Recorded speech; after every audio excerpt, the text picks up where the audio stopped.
how to add a new stamp template. Click on the Add Stamp Template button. In this page, you will find that your company will be default on the company drop-down menu. If you need to create a stamp on behalf of another client, click on the drop-down menu and select the company. Next, you need to name your stamp. Enter the name of the stamp.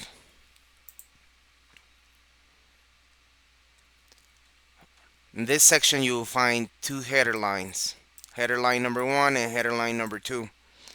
Each line contains up to 50 characters for any type of freeform message you would like to add to your stamp.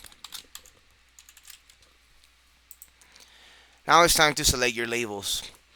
You have two types of labels. You have short labels with 15 characters each. You can select as many as you like. Or you can select long labels with up to 40 characters each. Same thing, you can select as many as you like. On this section, you will allow the approver to enter notes to your stamp. You can enable the notes section or disable the notes section.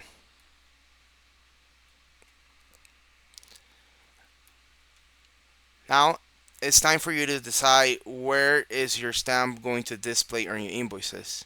You can do so by selecting one of the little boxes. This will determine where your stamp will display on your invoices every time an approver goes and signs your invoices.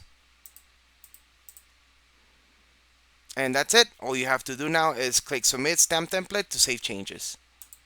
Try it now.